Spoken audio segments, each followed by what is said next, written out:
communication is the key to everything in life. I'm a big believer in communication. If I don't tell you what I expect from you, then you're going to do things on your own. And now I'm me being the chief, I'm going to be disappointed. I'm going to do it again. I loved being chief. Okay. I did. It was, it's an opportunity for you can fail easy or you can shine, Yeah. I felt that I had a great department behind me.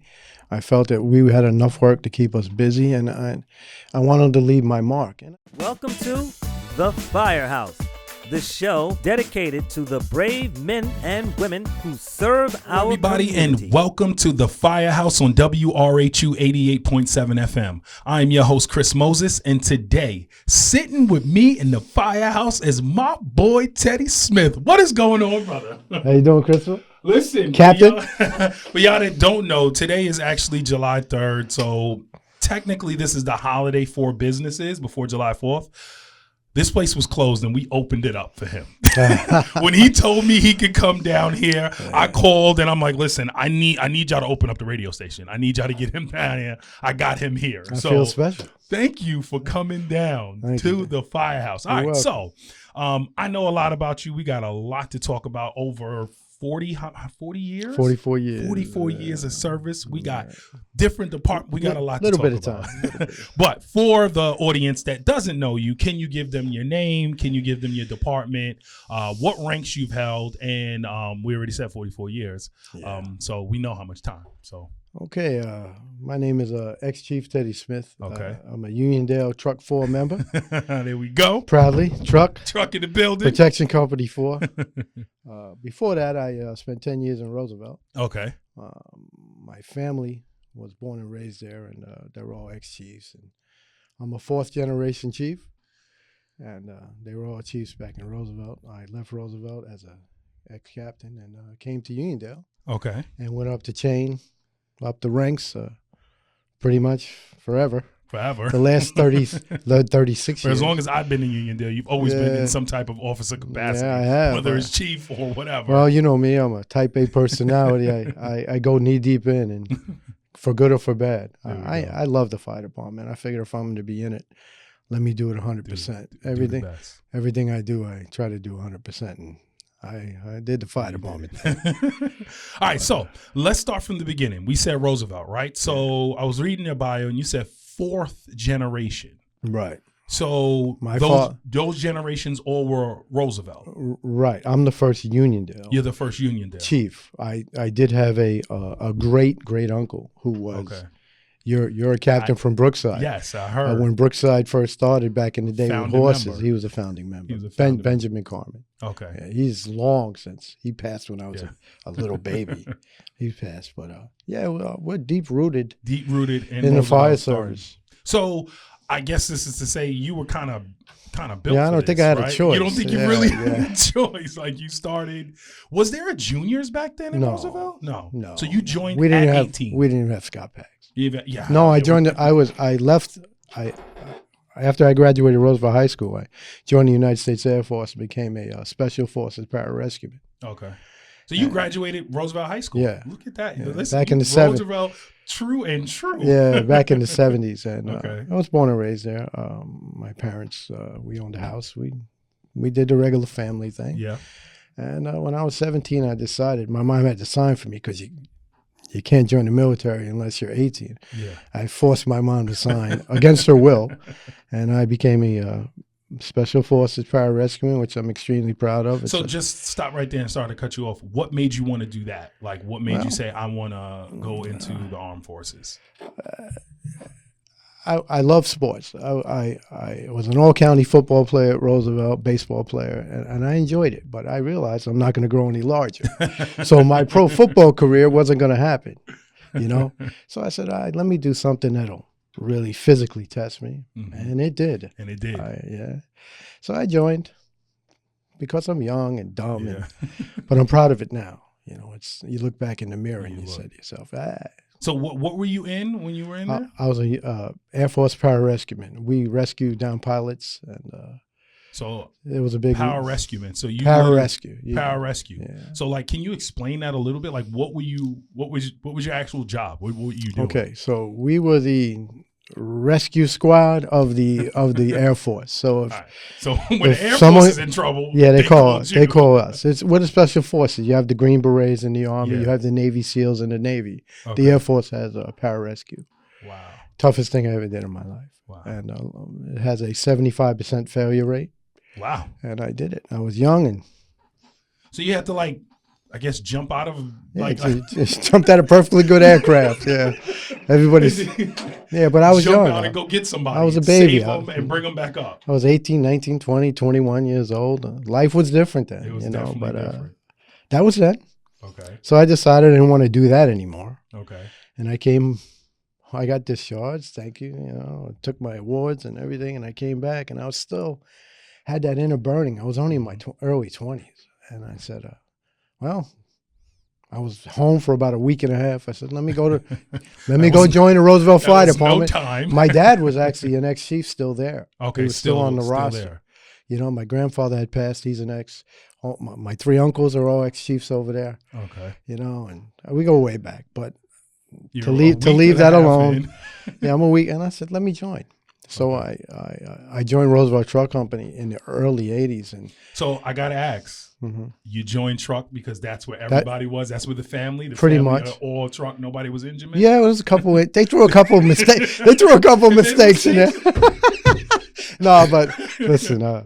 But back. But that's why you went truck. Dad was in truck. Everyone was in truck. Yeah, Chris, back then, Roosevelt was going through what they called back then urban renewal. It was burning. And they needed all hands on deck in the 80s. Okay. And all my friends from surrounding towns will know that of my age, they'll remember when Roosevelt went through that. Wow. And they were hurting for manpower really bad. So I wanted to be part of the solution, my father's tradition and my family's tradition. And I fit that puzzle piece over there. Yeah. Next thing you know, after a year and a half, okay, TJ, it's time for you to be a lieutenant. And where did TJ come from? Is that are you a junior? Yeah. Junior? No, instead of my name is Terrence John, people call me Teddy. So rather than because I know you was both. But yeah, it's TJ. Okay. Yeah. So anyway, so make a long story short, I joined. I went up the ranks.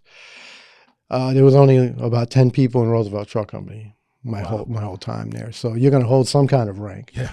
And I loved it. It became my life. It became everything. I was single.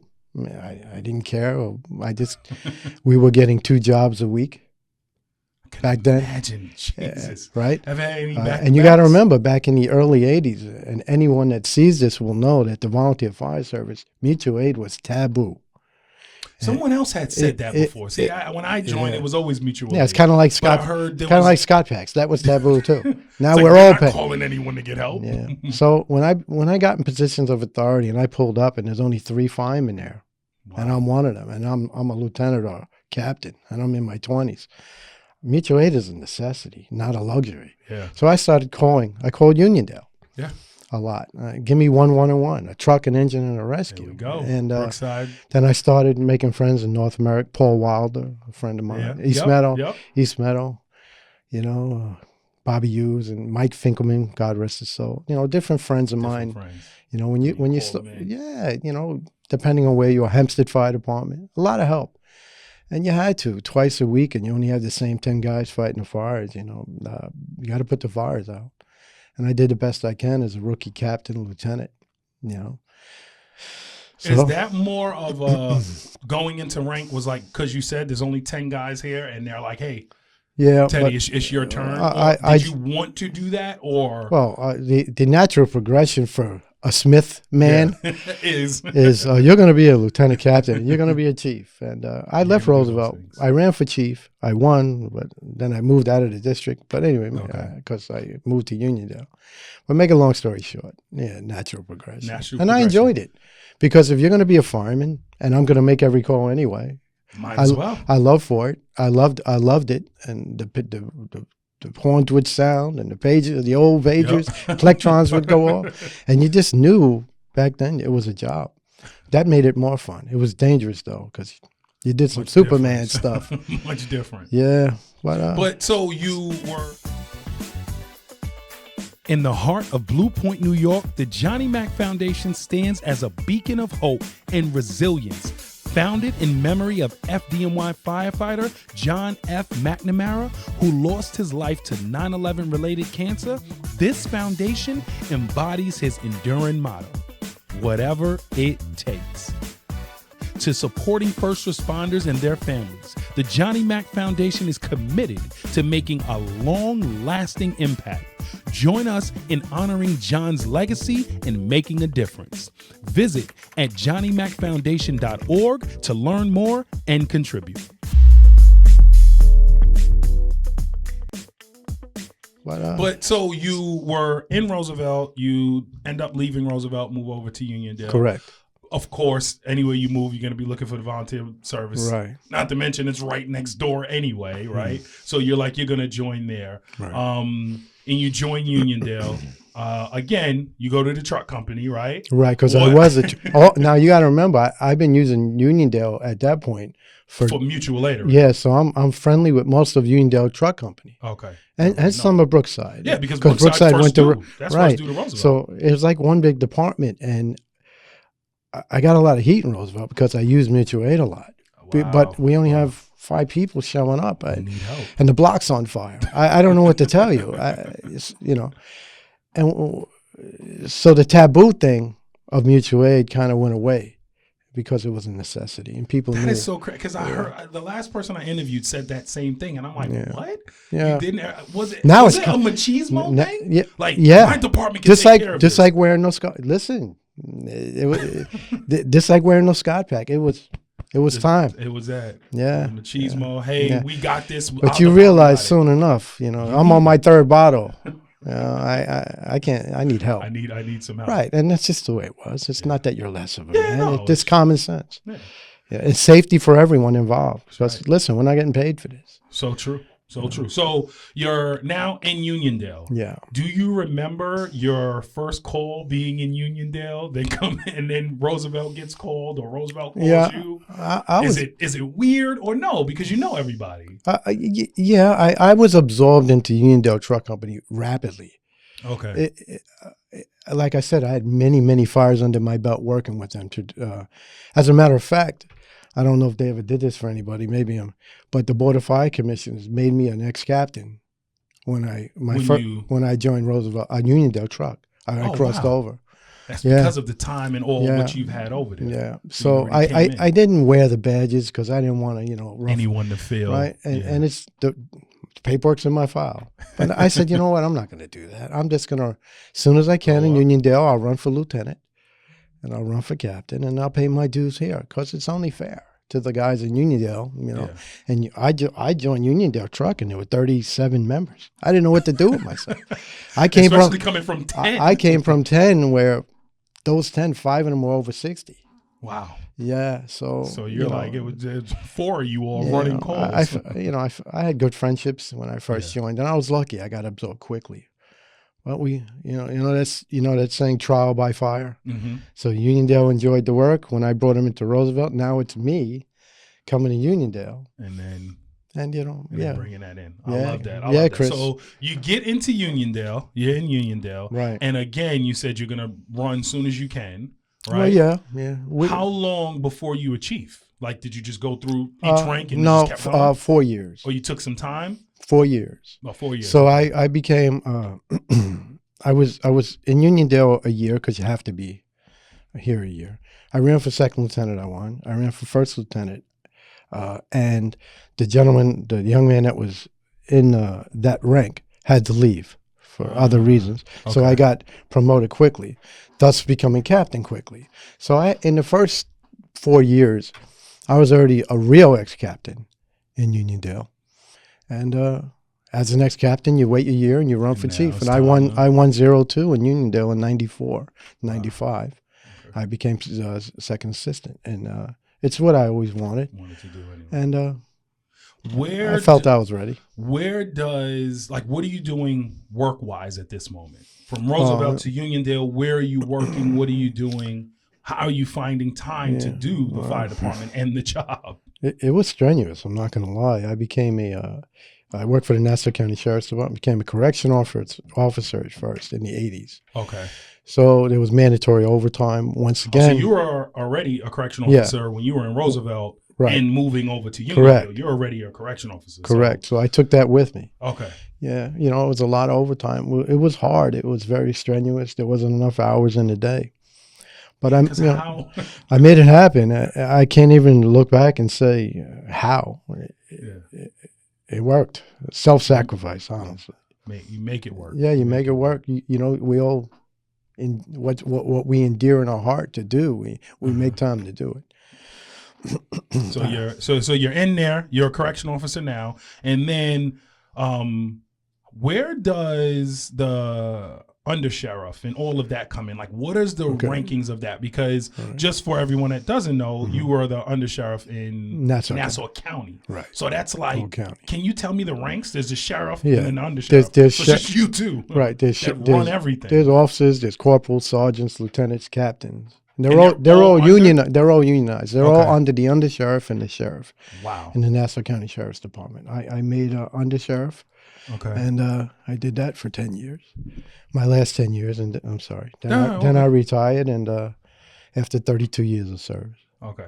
Where did that come in? As a correction for, did you shoot to want that for your career, or it just was one of those things? Yeah, it kind of fell in my your lap. The opportunity presented itself. And you was like, there's politicians, and if you're a good officer, there's ways to get there. There's many ways. A lot of it's political. Okay. I didn't play the politician game, but I had a good record, and anyway, I did it. And I'm happy I did it. I'm proud to be the number 2 guy in the sheriff's department. I mean, who wouldn't be? Yeah. Just like it's like trying to be chief. And at the time, I was chief in Uniondale for the 3rd time too. So once again, that double dose of. And what makes you even want to do that, right? Listen, being chief once, I've never made chief, but being chief once, I can imagine. Twice, I can imagine. Where's the? Well, I'm gonna do it again. I loved being chief. Okay, I did. It was, it's an opportunity for you can fail easy, or you can shine. I felt that I had a great department behind me. I felt that we had enough work to keep us busy, and I wanted to leave my mark, and I did. I did a lot of things here that Uniondale still uses. The radio ABC system. The captain is A. The first lieutenant is B. I put that in there. I put that in. The chiefs. It's crazy. Things that we used that I didn't even know. Like I was told when I came in. I started the sports teams. Okay. Softball team. We used to have, right. Yep. We played football. Again, I think you hit me a couple times. But, we started that. And the chief's uniform, the chief now wear a braided hat. There's little things you do to leave your mark, Training. I love training. I became the training officer before I left. And, you watch your guys in my company throughout the department who you meet them when they're very young, and now they grow up, they run for lieutenant. Now they run for captain. And next thing you know, you have 6 young firefighters who are now chief officers and run for commissioner. You watch them grow, and you think, wow, I planted those seeds. That's right. I helped make them who they are today. Although some of them probably, but they know who they are. They know who they are. Yeah, like I'm proud. You boast your chest. Yeah. Look at my offspring. They became. Look at them. Like I did this. Even 5 young men. Now there's 4, I think, work for the sheriff's department. Wow. Yeah, definitely. Yeah. Let me pull this back. I like to think I helped out a little bit, and I would never want to hurt anybody. All right, so let me ask you a quick questions about equipment, because we kind of talked about that a little bit, right? You kept talking about that. So when you started, there were no Scott packs, or you just didn't use them, or there was just like one on the rig, I've heard. You got to remember, I started in Roosevelt. Okay, and there were no one owned bunker pants. Okay, no one, and if you wore them, that was taboo. I mean, they were out there for sale, but nobody wore them. Okay. We wore hip boots, and you're not allowed to kind of bring the boots up. You had to leave them down. And jeans or whatever you had on. Correct. And each fire truck had one or two 2.2 Scott packs. Remember the old 2.2s? Yeah. But and if you were the first one to get it, you did. If not, you went in without it. And went in without it. Yeah, you pay for it later in life. You start coughing, you know. Yeah. But and then also, you didn't have. Every person didn't have a face piece, right? The face piece was attached to the sky. Yeah, one. And that's what you got, yeah, right? but versus now where everyone gets if the guy before you left it dirty, you probably you're gonna take a feed of a bunch of dust, dirt, and everything, and it's just nasty. That was something when you become captain lieutenant, you had to make sure that one little Scott pack was a piece of gold, and you had to make sure the guy that used it last took it in and cleaned it. Yeah, it was a different time. Definite different. If you think about it, it was what 45 years ago. Wow. You know, and I remember getting a paycheck one time. I think I made $110 a week, and I went to South Shore and I bought my first pair of bunker pants. They were $75. Wait, you bought them? I bought my own when I became lieutenant in Roosevelt because we were fighting so many fires. I was ruining my clothes. I can imagine. Yeah, you know, and I'm a single bachelor. You're doing my own laundry. But no, I need some bunker pants. And then the commissioners and the chief said, "What are you wearing, Smith?" And I said, "Well," and keep running through pants here. So honestly, in Roosevelt, they went out and they said, "Okay, that's a great idea, bunker pants. We'll buy 5 pair." And they gave them to the 4 captains and the attack chief. The second. So you still didn't get them. No, I wore the ones. Okay. Yeah, I was. Yeah, but I remember buying my own back in the day. Wow, look at that. All right, so let's keep going. I got a quick question for you. Before we get into any stories, because that's going to be the next thing. But listen, 44 years, I know you got some stories. Yeah. And we're going to get into some stories. But real quick, one common myth you want to debunk about firefighting right now. One volunteer? Volunteer, yes. Okay. Honestly, that it's not time consuming. And it's not dangerous. I know this is an old saying, and I think all the old salty guys will say to you the same thing. Firefighting is dangerous, and it's not for everyone. That's right. You know, true. I'm going to say this, and I don't. You know, we have 120 people in Uniondale. I can speak about Uniondale, right? And could you imagine, Captain, Chief, if there was a fire and 120 people showed up, what you would do? Your span of control is lessons. Yeah. Different ages, different abilities. You know. Just keeping track of 100. Keeping track. People. It's too much. You know, give me 20 people. And know what they're doing. Yeah, and that would be enough. But to debunk something, fire doesn't know you're paid or not paid. You know, I just wanted everyone to go home safe. And every chief probably says that, whether you're paid or not, throughout the country, throughout the world. But for me, that was the thing. Firefighting is dangerous, and don't think it isn't. Train more, be ready, and you'll never be ready enough. Here in Uniondale, we're unique. What we protect, we have. I've said this forever. Everything. We have everything. Gladiator school, I like to call it. No doubt. High rises, we have it all. Who else has a coliseum? Who else has? I mean, you have giant hotels. You have geriatric care facilities, hospitals. Colleges. You name it. Anything. You could have a tanker on Hempstead Turnpike. You know, a mass casualty incident. You know, all departments deal with this to a certain level, but I think our exposure to it, being the hub, and the amount of traffic that goes through us, I think the chief of Uniondale Fire Department has to be that more prepared. Yeah. So, to answer the question, you have to be always ready for everything, and it's hard. It takes a lot of time, a lot of schooling, you know, to know, and even then, you don't have every answer. Don't be so conceited to think that you have every answer. Train, and then train again. That's right. And make sure your people train. That's right. That's my words of wisdom to I don't know about debunk. Yeah, but just let them know. Yeah, train, and it's not an easy job like everybody may think, right? No. And I love that, which is the most important. That the fire doesn't know whether you're paid or not. No, like, people don't realize that. We've come to calls and they're like, so when are other guys coming? Yeah, we are those guys. There's no one else. Yeah, I left my job, my family, my dinner, to come my here. Christmas. Yep. To come here. Many times, Christopher, many times.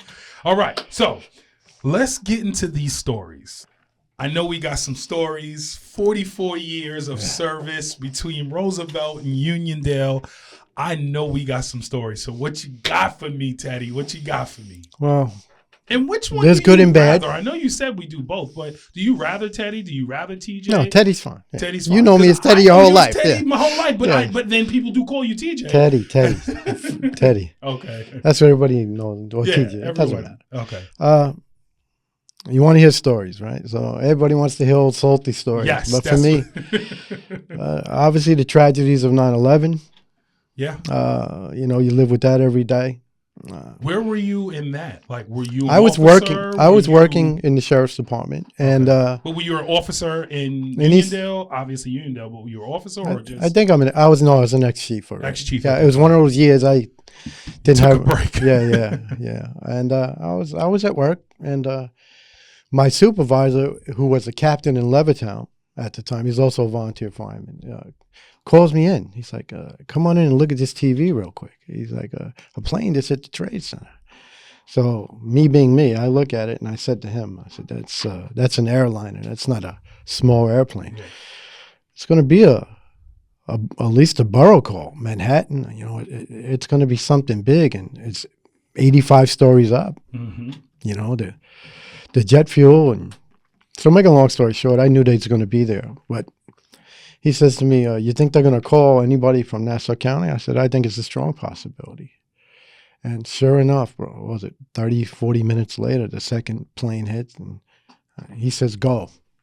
He let me go. Yeah. He knew that, you know, we'd probably be going. And sure enough, the tones were going off for all volunteer fire departments to relocate, you know, to the racetrack and in Elmont. And then we all, you know, some went to the Manhattan, to the Trade Center site. And eventually, that night, we wound up, me and about 5, 6 other truckies, we wound up at the Trade Center, and we stayed there till they kicked us out digging.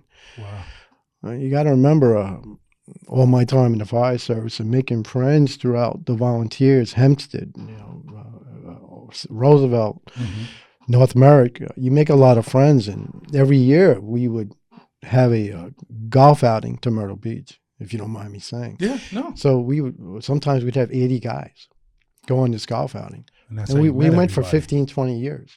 Wow. And a lot of guys are from Hempstead. And a lot of these guys that are volunteer on Long Island are also paid city firemen. Yep. And you find out they're missing. Yeah. You know, so, rough.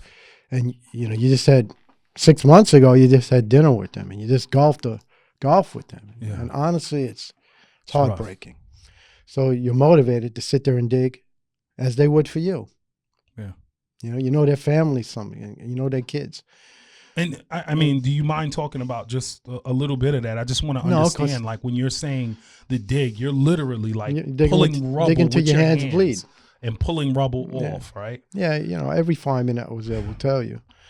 I mean, I would do it again tomorrow. I mean, it's still painful to this day because some of them were never found. A good friend of ours, Bronco Pearsall from Hempstead, was in the rescue company. I mean, I can go on forever. Yeah, you know, with all the guys we lost, but firefighting's dangerous. Yeah, it is. And that's what you keep saying. That's the worst day in this country history. Never mind the volunteer and paid fire department history. Yeah. You know, to be part of it. Well, where else would I be? You know, if you're a fireman. That's right. This is the day of the devil. You have to come help. Thank you for doing what you did, though. Yeah, I wasn't being out there, you know, selflessly out there doing, you know. Where else, you know? No mask on, I can imagine. There's a lot of people that's dealing with a lot of stuff from everybody 9/11. knows the circumstances of what we were breathing in and doing in. And it was just like, we just and there are some health effects, which I keep to myself, but that's it. Yeah. But as far as other experiences here in Uniondale, to keep it more simple, there you go. A little more civil. You know, there were major houses. I have 4 grabs in my history, which I'm very proud of. All right, so talk to me about those. 2 young children are alive, and the 2 older people passed away from their injuries. Okay. But making grabs is what we do. God put me in that position. Yeah. Right? You're a fireman. You wake up. Either you're there first, second, or last, and you're there to make a difference. In my situation, I was a chief officer, so I have a car. I go there first. So which one we're going to talk? We're talking about the one. Let's talk about the one with the kids. Yeah. Like, yeah. so Okay. you get Liberty, the call. Are you the chief? I'm the first assistant So you're chief. the first assistant chief. Right. Okay. And it's 2 blocks away from my home. It's 8 o'clock in the morning. Okay. Tongues go off. Half the department at the time was out of Suffolk wildfires. Okay. You remember the Suffolk wildfires? Yes. Yeah. So that was manpower consuming out in Suffolk County. They took anybody they could. The fires were out of control out there, which only left me with half of the Uniondale Fire Department, right? And at the time, the chief was Wayne Ludwig. He was a city fireman.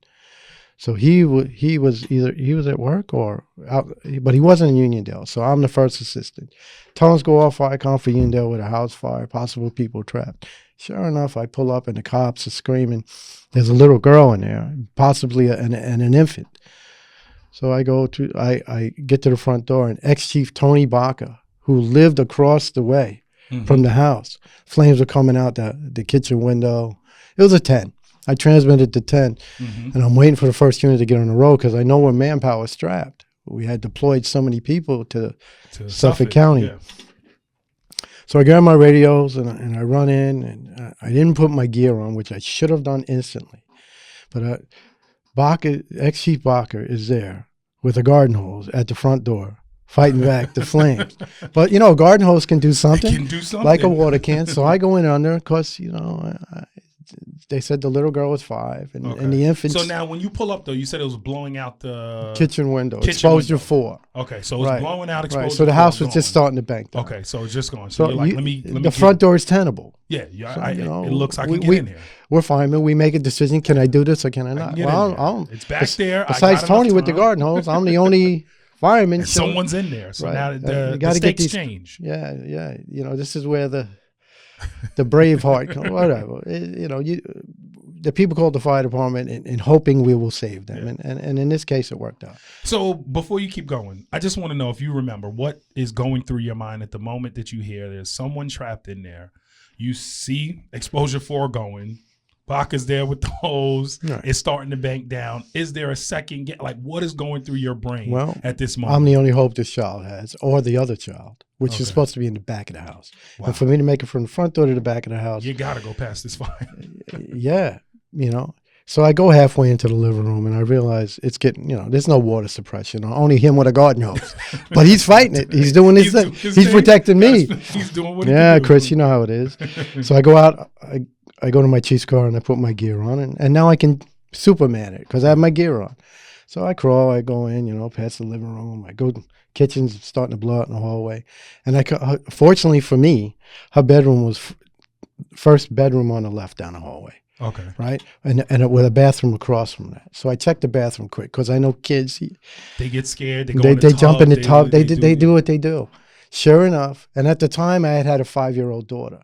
So when you play with your kids, you know how a 5-year-old feels, It's my first child. And I'm like, she's supposed to be 5. The victim is supposed to be in there 5.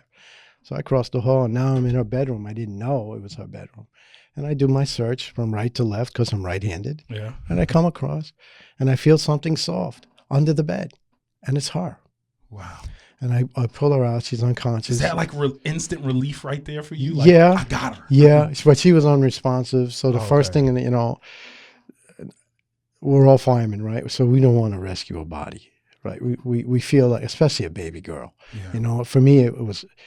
The adrenaline was pumping to the point where, whatever. I was trying to listen to the radio. It was my first new engine coming, and Brookside was on the way. Okay. And I grab her, and I pull her out. And that's right. I mean, sorry to cut you off, but I'm thinking, you're first on the scene, and you're the chief. You're by yourself. So you also are worried about your engines coming, mutual aid. It's a one-man band. And you're now inside. Yeah. How are you? Yeah. Keep going. Keep going. No, but, I'll answer the radio when I can. I'm worried about her. Yeah. So I grab her. She has a lot of burns, I see her real close and make sure she was breathing. She wasn't. I said the best thing I can do is get her out of here. Yeah. So I actually did another thing that's taboo. I took off my mask and put it on her. Okay. Right. I figure I can take a feed. She's probably not breathing. And I put my mask on, and it's corny. But you know that scene in Backdraft when he comes out with the so the only thing I run through the flames, put her in the front door, and I handed her off to Uniondale police officers from Okay. Nassau County Police, and they took her over to the police ambulance, who was there. Brookside was actually 22, hitting a hydrant. Just hitting the hydrant. Right, ready and I to said, go. I need the line in the front door, hit the kitchen for me forthwith. And Mervyn Campbell was on the nozzle. Look at that. Yeah. And they rolled out short crew, but I didn't care if it was 2 people. At this moment, I needed water. And the police officer, when I handed off the 5-year-old, took her before he ran. He said, "Listen, I know him well because he's a Uniondale cop, Glenn Carpentier at the time." He says to me, "Smitty, there might be an infant in the back." So I'm like, "Okay." So put on my mask and make it to the back. in there. And thank God, after going back through that again, now Brookside comes in. Now I made it to the back of the house. Brookside comes in and they're suppressing the fire. So at least there's water on the fire. So I won't get trapped in the back of the house. I can come back out the front because now I have a hose protecting There me. you go. But I get to the crib and the crib is empty. And the homeowner took the infant with her to drop the infant's mother at the train station in Freeport, but left the 5-year-old sleeping. Wow. And the toaster oven, the coffee maker, had exploded in the kitchen, setting it on fire. In the time it took her to go from Freeport train station back, the house was ripping. The house was ripping. But anyway, I was happy when I got to the crib, no infant, and I could walk back out. And I knew the child was being worked on in the ambulance, police ambulance. They're trying to resuscitate her, which they did. That med tech, he's now passed away. Good guy named Ray. Guy used to drive 2361, and he passed away. But he saved that child's life and brought her back. So did you. Brought her you back. couldn't have had that happen. How does that feel? Like just inside knowing that there's a child out No, there once you right so- now. Like how old is that child right now? She's What do you think? 36. 36. Have you talked to them after? There was a small time. She returned to she had multiple surgeries after that to repair. But you wouldn't know it now that she's a grown woman from what I hear. She didn't have it in her to come back and see me. So I always wanted to. Now she's a grown woman with her own kids. She has a whole life, education. I understand she has a master's degree. So I feel very proud about that particular save. The other two, the other gentleman passed away from old age, and the other 2 gentlemen succumbed to they died. They died in the hospital after I saved them. But you were able to pull them out. Yeah, and get them out. Yeah. So listen, some firemen never make any saves. There are firemen that make 10 saves. I mean, you just don't know. God puts you on scene, and this is what you're presented with, and it's fortunate for me, but more fortunate for them. You came listen, I'm a firefighter. We save people, right? It's what we do, and God bless me. God bless me, and He blessed them. I don't know what else to say about it. A sense of pride you carry with you, don't, Chris, the rest of your life. Never mind the awards and the ribbons, and that's all great. That's all great, but in your heart, you're responsible. You did something for saving someone. For saving someone's life. Yeah, it's a proud moment. I'll take it with me forever. I love that. At Ladder Suite, they're transforming emergency services with smart, easy-to-use software built by first responders for first responders. Their fully integrated CAD and RMS solution are designed around real-world operations because no 2 agencies are the same. That's why Ladder Suite is flexible, customizable, and built to fit your needs.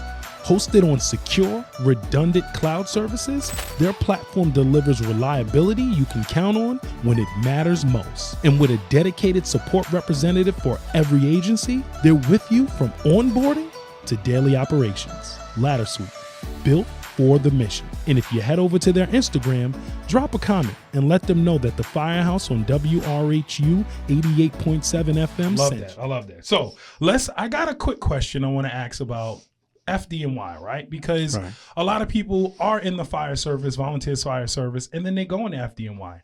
You didn't go that route. Right. Why didn't you go that route versus doing that? What made you? In 1994, I had the opportunity to go. Okay. I got a 98 on the written, and I took the physical. Mm-hmm. The physical, back then, I don't know if people remember, it was killing people. Was it?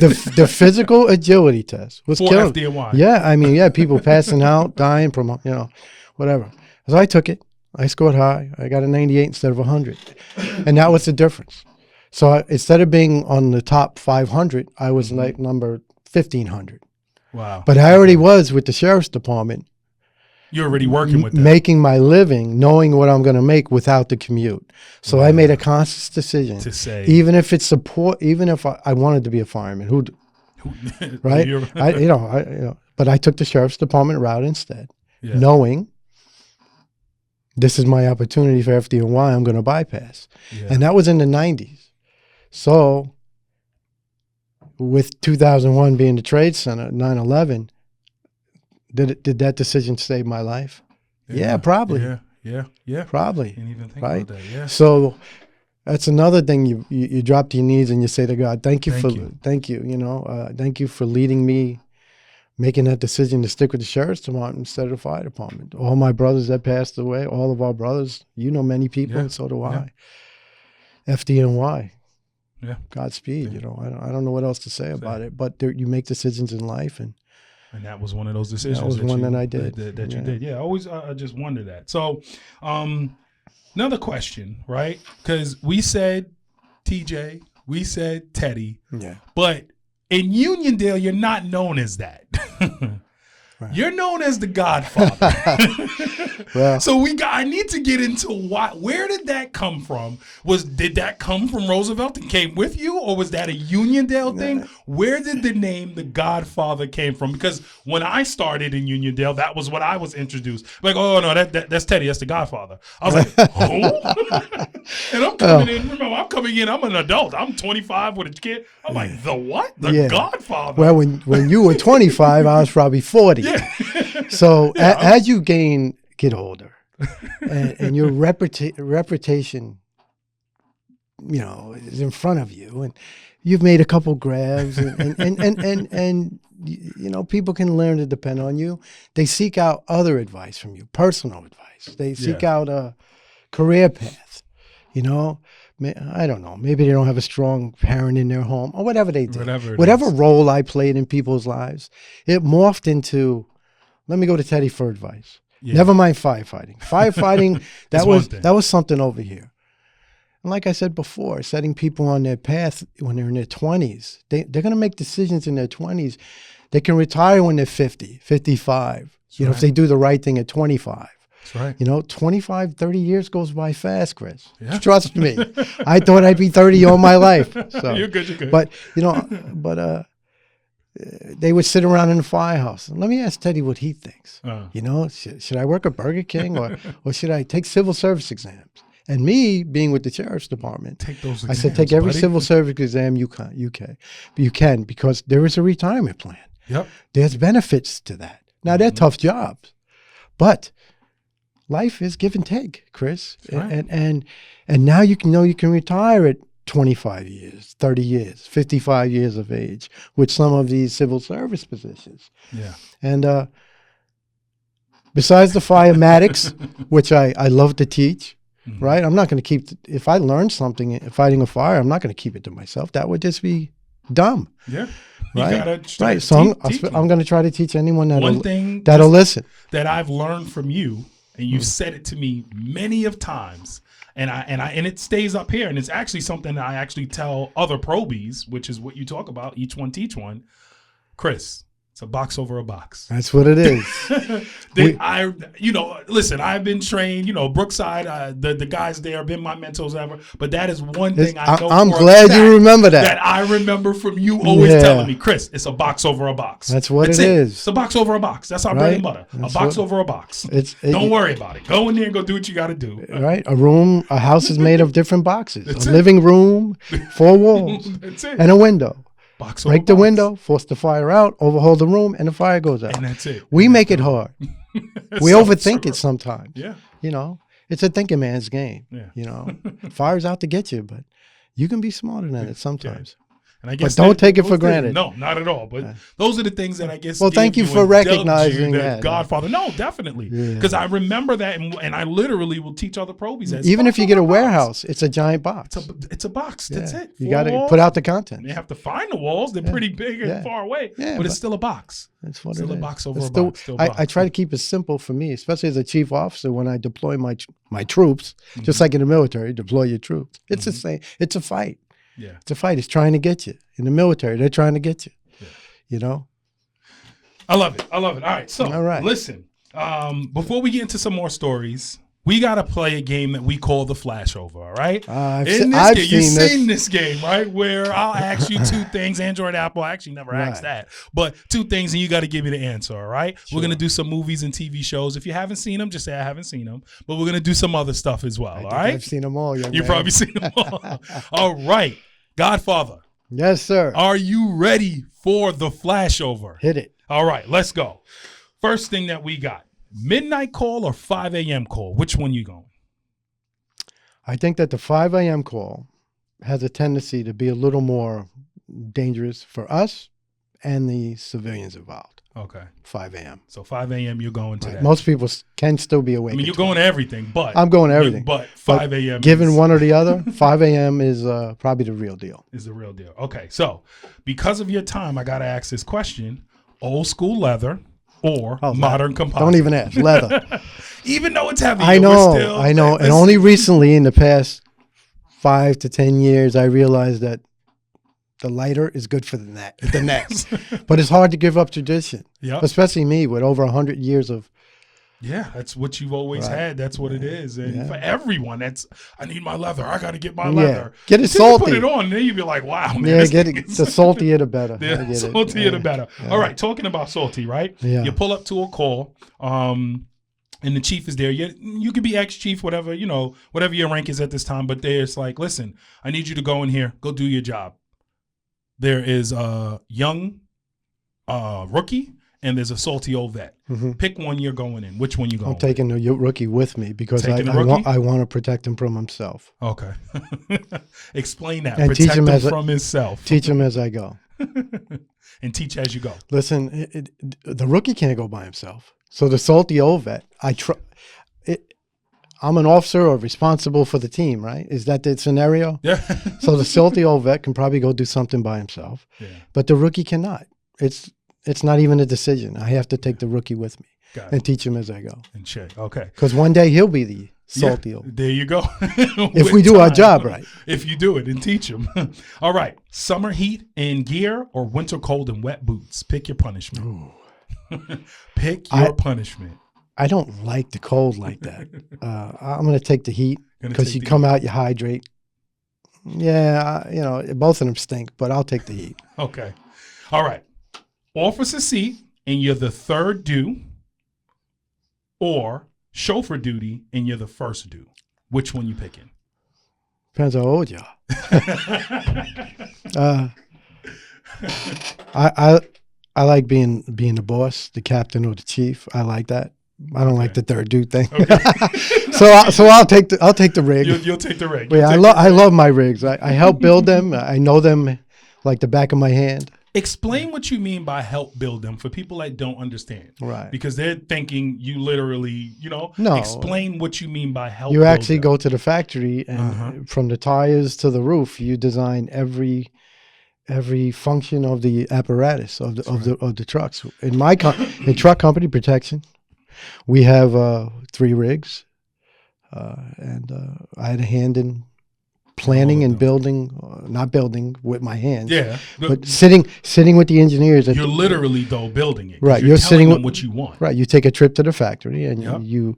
you watch them build step by step, and even down to what color paint Paint you want. everything. Well, What you want. I did the right. brush truck. That right. was one So thing you that I understand, tell. right? I built that. So I for was the a people part of out that. there I take pride in our rigs. Yeah. We here in Uniondale, we have exceptional fire apparatus, That's right. and that doesn't come lightly. That comes through a lot of painstaking planning and the needs of the community. So the community comes first. They give us the money, but they expect The and they give us the tools to do this hard job for free. That's right. So That's, All right. That's the way I see it. Let's keep going here. You are at a parade, right? Yes. Do you drive the rig or Again? drive the chief truck? Oh, I love my truck. But as a chief or a captain, you're expected to walk and So parade. you're walking. Yeah, but 100-degree weather, you're going to walk. But as I got older, I like to drive my fire trucks I help build. There you go. But yeah. All right. Brush fire, rocking dumpster fire. Well, dumpster fire is you fill it up like a bathtub. There's no. There's no fun. Yeah, the brush fires. We've had a lot of brush fires in Uniondale, and they presented some unique circumstances here in Uniondale. We do have wooded areas, That's and right. you do just said Brookside runs a Brookside, yeah, brush run truck. a brush truck, yeah. And there's a need for it, and even help out our neighbors because there's a lot of shrubbery going around. It's a lot. Yeah, People brush don't realize. fire. Brush fire. Okay, so you're going brush fire. Basement fire or warehouse fire? Well, basement fire is always more dangerous when you go below grade. That's right. Right. So me being the chief officer mentality that I have, even though I'm an ex-chief, I have a yearning to protect my people. That's when they go below grade. Now, warehouse Yeah, because it presents its own issues. That's what I'm saying. But at Especially least as it's a ground truckie, level. Like When you're going into a warehouse, versus listen, I'm an engineman, so I have my holes, which they say is my umbilical cord or whatever. Right. But as a truckie, you're going in there. Yeah. Well, we use a ropes. You have ropes. You have that. Yeah, hey, both of them are inherent. Which one are you? Basement fire, warehouse fire. I think the feel one like that they're both dangerous. Here we are with a 50-50 scenario. So I would tell you, the basement fire presents. If it's a good rocking basement fire, like it presents its own more dangers. Steps is no joke. More dangers. What a rocking warehouse can do, you can have, as a truckie, you can have things fall down on you, you know. Right. But if I had to weigh one or the other, it would be a basement fire. It would be a basement fire. Yeah. Okay. Confirmed car fire or automatic alarm with a light smoke condition. Oh, light smoke. Light smoke. Light No matter smoke what. because the smoke got there somehow. Mm-hmm. And the car fire. Any fireman worth their salt will tell you. I mean, I can talk about Uniondale again if you don't mind. Yeah, definitely. We cover a lot of Parkway, Southern State, Meadowbrook. That's right. And by the time you get there, at 5 o'clock in the afternoon, bumper to bumper traffic, trying to get your engine, my chief's car, it's rocking anyway. So the insurance company is going to total it anyway. Yeah. The worst thing about a car fire in the Parkway is, in fact, that it'll cause a brush fire. Yeah. The car's gone. That's it. So There's nothing we're risking our lives trying not to get hit by a car once we park the rig, Yep. put the fire out. So what? The light smoke condition, now we have to use our skills. We have to go, how to smoke it from point A to point B. Figure this. Yeah. Right. And you want to nip it in the bud, especially if it's in an office building or, even a house. How'd that smoke get there? Is it an oil burner, etc. What's going on? So for my answer to you, to keep it shorter, light smoke condition. I don't care. Car fires look great on the news, but they're meaningless. They create more trouble than they're worth. You're right. The car insurance company, they're going to total them anyway. It's already done. All right. You are the captain, so go back. Go back to either you're in Roosevelt or Uniondale. You're the captain of the house. Right. And there is a department training that is happening at 10 o'clock. Mm-hmm. All of your members are there at the firehouse 8 o'clock. You got 2 hours. Do you clean the firehouse or do you do another training? I split my crew. I do both. Look at that. That's the first time I had that answer. If People always pick. You said my guys are there at 8 o'clock. All of everybody, your entire company if is there. If I have 8 of them, 4 clean the rigs and clean the firehouse, and Other 4. the other 4 I can do. I'll take the newer members and I'll do the training. Right? It's a team effort.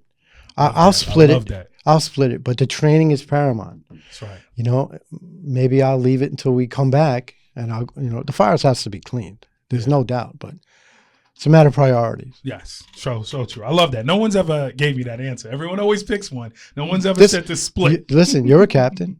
You're right. You had to split your crew many times. Many of times. And why not? Hey, you guys go straighten up over there and let's take these young guys over here. Yeah. All right. Let's keep going.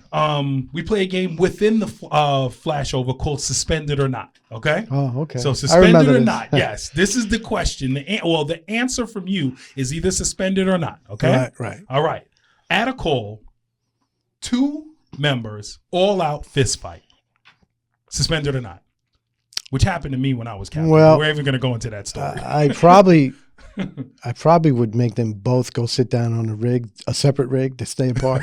And afterwards, after we were all secure and the fire's out and everybody's safe, bring them back to the captain's office or the chief's office. And I would try to work it out before suspension. Yeah. Okay. I think in the volunteers, especially if they're active people, not that I need them, not that the behavior doesn't need to be disciplined. There's always a reason why it happened. Was it a firematic issue? Or was it a personal issue that stemmed before the fire call? Yeah. There's a lot of research you should do before you decide to suspend. Yeah. Okay. Yeah. So with that said, next one. You pull up right in front of a truck and you're let's say you're the chief. You pull up to truck and the entire front window is busted out. 2 guys, pike poles, playing Jedis, suspended or not. Oh, I have. In that case, they have to get something. Because now it's a very expensive, stupid endeavor. Yep. From horseplay. I'm the chief. In this scenario, I have to explain to the Board of Fire Commissioners why they got to spend why they have money. to spend $3,000 on a new windshield on a $1 million fire truck. Yeah, that's just stupid. That's it. They gotta go. Yeah. All right. Last question for suspended or not. You are at a call. You're the chief again. You get into a disagreement with one of the chauffeurs, whether it's the truck chauffeur, whether it's is that my phone? Oh, sorry about that. Look, this is how long we've been going. We've been having a good conversation. It's been telling me. So you're at this call. You and the chauffeur, whether it's a truck chauffeur or engine chauffeur, get into a little spat. Nothing like the fist fight or nothing. What rank am I? You're the chief. Oh. You're the chief. Oh. Call is over. You're walking past the rig. Bah, that chauffeur lays on the horn, suspended or not. That is a level of disrespect. It is a huge. That not only for me being the chief now, I have to address that immediately. Okay. Right? Now, I don't know about suspension. I can relieve you of duty. Okay. Right? Because it's a lesser punishment. And so, but me, I'm a little more confrontational one-on-one. I like a man-to-man thing. So I would say, is there something you disagree with me with? I'm the chief. I'm responsible for this, but you don't have to diss me like that. Yeah, like that's right. Or so I'll take away your toy. Yeah. You won't have access to the horn. You won't have access. Right. So first of all, there's a reason for everything. So I would find it, and I would say, why did you do that? Yeah. You know, because there'll be a different chief next year too, and maybe you disagree with him, and you'll do that to him. And it may be different. Yeah. Maybe a lot different. No, I don't like disrespect because I don't disrespect people. Yeah. So I try not to. You know, it's around the world, Chris. Yeah. It really is. When you live long enough, it really is. All right, let's get into some movies and TV shows real quick. All right. Okay. Chicago Fire, Rescue Me. Okay. Chicago Fire. Okay. Is pretty good for what they're trying to give to the public. As firefighters were very critical. You know, all that flame, no smoke, but they're shooting a TV series. So it has to be. But you gotta be able to see. But I'm an old school guy. I like Rescue Me. You like Rescue Me. Right, because so much more stuff happens out of the firehouse than at the firehouse. That's right. All right, Rescue Me Third Watch. I've seen Third Watch once. Okay, so Rescue Me is the move. That's it. Yeah. Backdraft, Ladder 49. Nah, I'm a truckie, but I actually liked both of them because of what they did to bring civilians into the fire world. Yeah. What if I had to pick, Ladder 49, he dies at the end. That's not a good thing. Backdraft, they drive. So I really don't have a preference. Honestly, I know you're looking for a preference. I don't. No, neither one. It's Hollywood cinematic. It is what it is. But either one, you like both. I like both because I appreciate what they did for firefighters. So for this one, I know you're going to have to give me an answer for this one. Truckie. Engine or truck, you already told me. I can't help it. Bro. It's it. Truck all the way. Have you ever thought about going to an engine company? No. I've handled... In my time, I've been on many nozzles, fighting many fires. Because, listen, we all multitask. It's volunteer. You don't know who's going to show up an hour from now. That's right. You can be on a roof as an engine captain. Yeah. And I could I've be thrown on a ladder I could be or on the first two nozzle. Yeah. You know, we're all capable as long as you're cross trained and you have the ability to do the job without causing mayhem.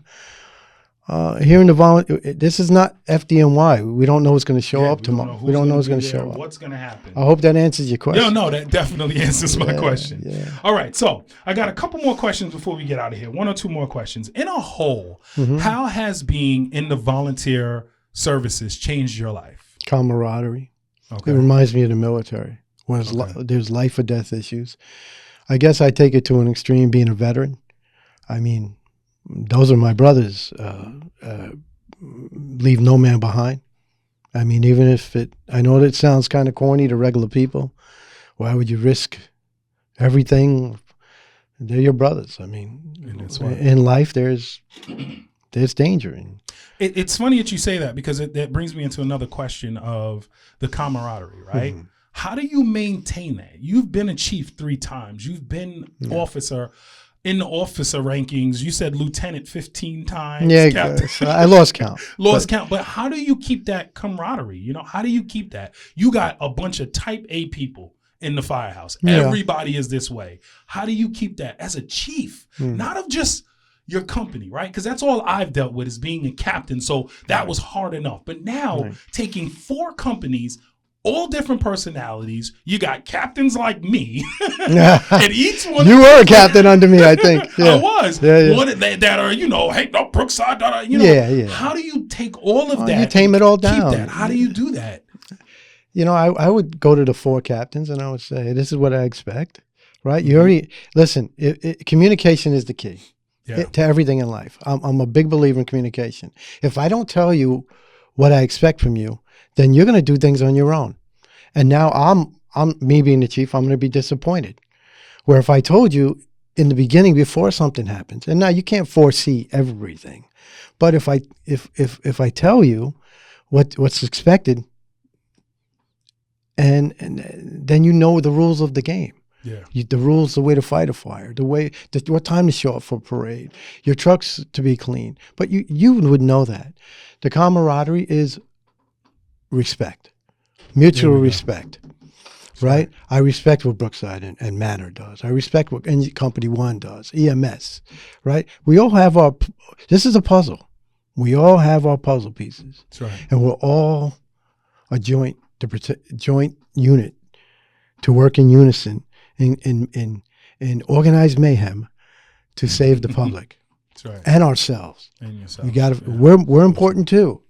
We're important too. So safety and mutual respect. And that's when you use mutual respect and common sense communications, it's easy. You can get through life. Yeah. Even in the fire service. Even when a truck is speaking to Brookside. All right. Listen, Teddy, last question I got for you. If there's someone that is listening right now that is thinking about joining, or someone that's in and only been in for, I don't know, a month or so, what type of advice would you want to give them? You get out of it what you put into it. Many people come and go on the volunteers. Maybe they don't realize the type of stress it's going to put on their life, the commitment. And if you put in so much, you're going to get out so much. Right. I've never seen it more prevalent than in the volunteers. But you will make lifelong friends here. I have friends here that thank God I know them for the rest of my life. All the other chiefs in surrounding towns, they're my friends. They're my brothers in arms, per se, and I wouldn't want to have it any other way. But for the newcomers, don't bite off more than you can chew. Bite off more than you can chew. Right? Make sure your family is on board. Because if your family's not on board, it ain't gonna work. It's a losing proposition. It So really true. is. So It true. really is. A significant other, children. It's a level of cooperation. And I know it's very hard to make a living, for these young people. Some of them work 2-3 jobs. Yeah. And they don't have time to be volunteer firemen, to be a volunteer fireman, and all the schools that are mandated now. Yeah. And life is give and take. Yeah. That's for we recruit 10 and we keep 1 maybe. Yep. Yeah. And all the time. Yeah. And maybe they have a 5-year span where they get burnt out. And then they leave. It's tough being a volunteer fireman at times, but it is rewarding. And if you're lucky, stick it out. if you're lucky enough to save somebody, that motivation will remain with you the rest of your life. That's right. I love it. I love it. Listen, Teddy, thank you, brother. Okay. My guy, thank you so much for coming down to the Firehouse and telling these stories. Did I forget anything? Is there anything that I'm forgetting? We probably did. 44 years is a long 44 time. years is a long time. Shout out to Might have Truck. to have you back. Shout out to Truck. That's right. Uniondale in Get the Steve building. Doherty in here. That's who I need to get down here. I was going to ask that. If there's someone else that I need to get down here, Yeah, he's an ex-chief, a strong member, a commissioner. Yep. You know, he can bring commissioner in. I know Noel was here. Yep. You know. Get Steve down here. Steve, I definitely got to get Steve down here. Steve, and it's so crazy because in the fire department, you learn from everybody, right? You learn from everybody. And it's even not me, just when I first came to Uniondale, he's one of the people that guided me. Yeah, and it's not just firefighting. You need a support system. He's the MC for everything. Right. Everyone knows this. That's what I do. There was things that I remember he did that I took from that. And I would love to, I'm going to tell him that. Yeah, I'm just going to text him and tell him that. Like, I've learned, there's so many things for the people that are listening or think about joining, just think about that. There's everyone in the fire services are doing different things. You'll learn from each person because they're all doing all different stuff. Which will make you more well-rounded. Well-rounded. So now you can be a good chief or a good captain, a good dad, lieutenant, whatever. Yeah, good friend. That's right. Because even when you don't put your gear on, you're hanging out at the firehouse. Your friendship and camaraderie is strong. That's right. So true. So true. All right. Listen, thank you so much for coming down to the Firehouse. All right. I know it's been a long time. It's been a long time, but thank you. You came on down. And the Godfather was here. The Godfather was here. All right. Listen, everybody. We just heard from my boy Teddy Smith, the Godfather of Union. I'm going to say of Uniondale Fire Department, the Godfather. Truck Company 4, baby, in the building. All right. UFD, about his life as a firefighter. I hope you all enjoyed the conversation. Please like, share, subscribe, do all of those things. I'm your host, Chris Moses, and please tune in next week to another great conversation in the Firehouse.